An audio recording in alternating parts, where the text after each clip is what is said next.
Number 1. Linda Vista Hospital, Los Angeles, California. The Linda Vista Hospital was established in 1904 as the Santa Fe Coastlines Hospital.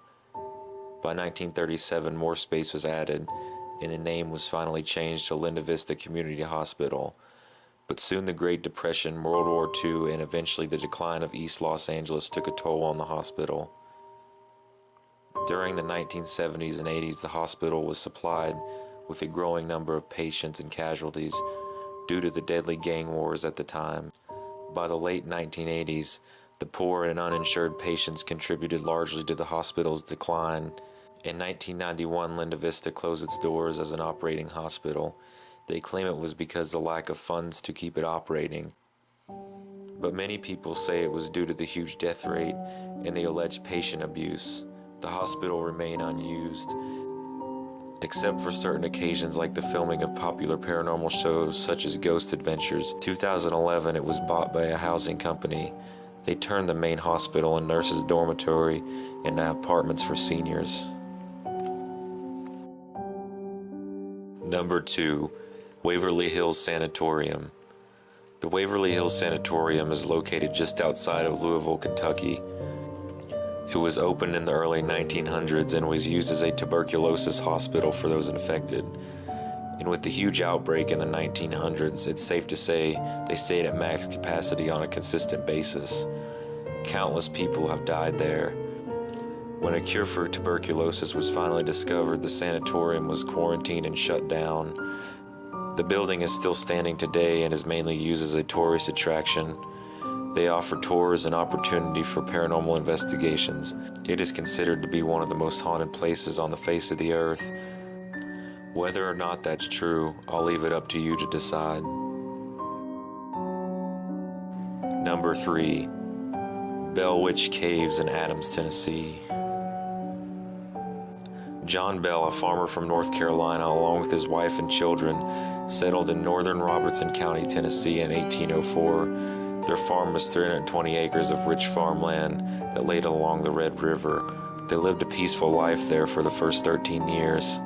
Late at night, they started hearing knocking sounds on the doors and outer walls of the house. Later, sounds were being heard in the house, sounds of gnawing on the bedposts, chains being dragged through the house, stones being dropped on the wooden floors, and choking sounds. The Bell family was allegedly tormented by unseen forces for years. Many people believe this unseen force was called Kate, the Bell's witch. Supposedly, its main goal was to kill John Bell. Nobody has ever figured out why. She finally accomplished her mission for coming to the Bell farm on December 20th, 1820. John Bell died. It was believed that he was poisoned by Kate. Just like Waverly Hills, the Bell Witch property and caves are currently a popular destination for tourists. Number 4. Trans-Allegheny Lunatic Asylum, Weston, West Virginia. The Trans-Allegheny Lunatic Asylum was constructed between 1858 and 1881. It is the largest hand-cut stone masonry building in all of North America and is the second largest in the world. The original hospital was built to house 250 people and was opened to patients in 1864.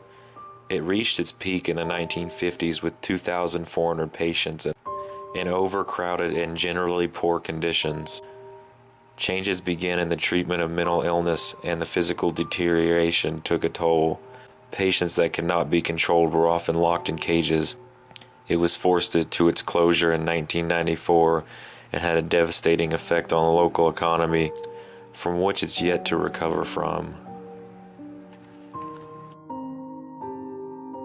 Number 5. The Devil's Tree, Somerset County, New Jersey.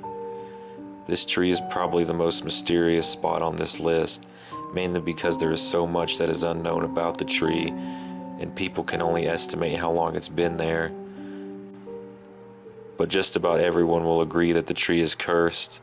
Some theories claim that Bernard's Township, where the tree is located, used to be headquarters for the Ku Klux Klan in New Jersey. Most people say that the tree was used to lynch African Americans and slaves since colonial times. Rumor has it that if you disrespect or damage the tree, you'll be subjected to a very harsh fate. most commonly a car accident or some sort of mental breakdown after leaving the tree. Today, the Devil's Tree is surrounded by chain link fence to keep people from harming the tree. Number 6, St. Louis Cemetery, New Orleans, Louisiana. Built in the late 1700s, it is the largest cemetery in the New Orleans area. Even though it's old, St. Louis Cemetery is still the site of several burials every year. Just about every grave is above ground due to the constant threat of flooding in Louisiana. If not, the caskets in the cemetery would often find their way back to the surface and float around when heavy rain came. The cemetery has been the final resting place for people in the area for the past 200 years. From everyone from voodoo queens to politicians, ghost sightings happen pretty often here. Apparitions can allegedly be seen walking around the cemetery, making it a very popular spot for tourists.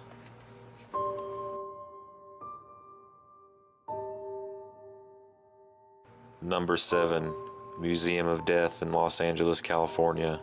The Museum of Death was founded in 1995. It was once located in San Diego's first mortuary, once owned by the famous Wyatt Earp. It eventually moved locations to Los Angeles, California. This museum is home to the world's largest collection of serial killer artwork, Charles Manson crime scene photos, and even the severed head of Bluebeard of Paris, also known as Henry Landru.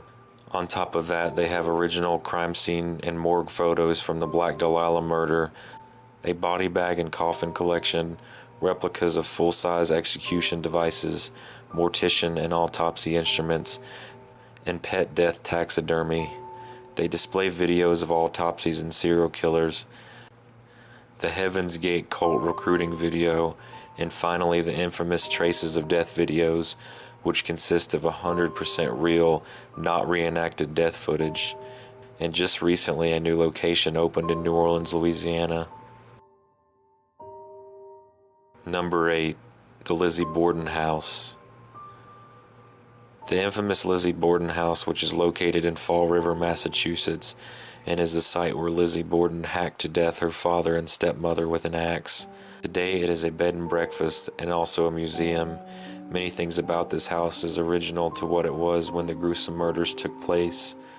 All it takes is a reservation and you can stay the night in the exact room Lizzie's stepmother Abby was hacked to death, or come and sit on the couch in the same spot where Lizzie killed her father Andrew. Number 9, Bobby Mackey's Music World in Wilder, Kentucky. Bobby Mackey's Music World of Wilder, Kentucky is considered by some to be one of the most haunted places in the U.S. Once a slaughterhouse in the late 1800s, it was demolished and replaced with the current building, which served as a casino and nightclub during the Prohibition era. In 1950, it was turned into a nightclub called the Latin Quarter. During that time, one of the dance hall girls by the name of Johanna fell in love with a singer by the name of Robert Randall. She eventually became pregnant while working there. She had plans to run off with Robert, but her father forbid the idea and allegedly had connections to the murder of Robert Randall. When Johanna heard the news, she became angry and poisoned her father and killed herself in the basement of the building.